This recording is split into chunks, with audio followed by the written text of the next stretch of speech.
One of the benefits that we enjoy in the new covenant is the grace of the Lord, the help of the Spirit.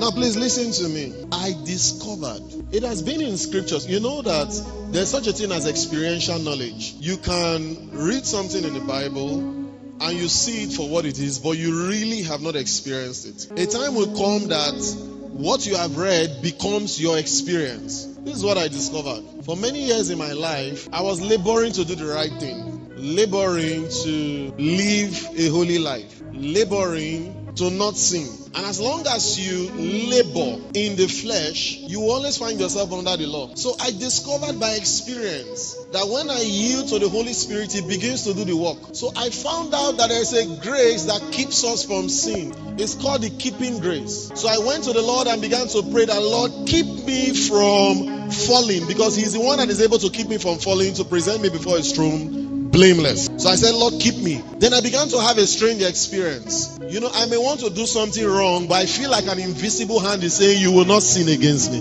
That is the grace of God at work. So that grace started keeping me from sin. To the point that if I want to threaten somebody, I want to type to threaten, my body begins to vibrate. Physically, I'm telling you, I lie not. I'm standing on the altar of God. I'm not lying. My body begins to physically vibrate to caution me to refrain from doing what I'm about to do.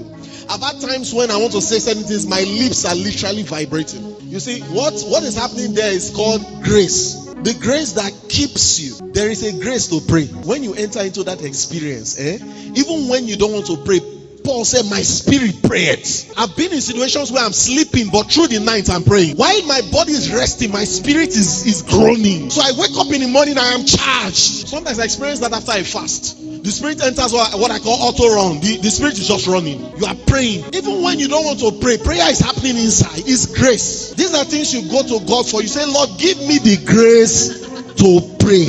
Tarrying grace. It's called prayer power. When we talk about the grace to pray, that's what we're talking about. That God does something to you that even when you don't want to pray, you are praying. A prophet that has received grace, he said, I will no longer speak in your name, because he has been going through too much. He said, I will no longer speak in your name. But he noticed something. He said, his word burned in me like a fire, shut up in my bones. When I said I will hold my peace, I could not hold my peace. What was happening was that grace was working. Listen, stop trying to do it on your own. He said, not by power, not by might, but by my spirit, said the Lord. You can't do it on your own. No. They say, hey, this guy they pray 6 hours, this guy they pray 9 hours. You see, if that guy is doing it in the flesh, he's wasting time. Yes, he's wasting time. If it's flesh, he's wasting time. But there's a way the Holy Spirit can quicken you. Even if it's 45 minutes, you touch God. You touch God. Spirit energized.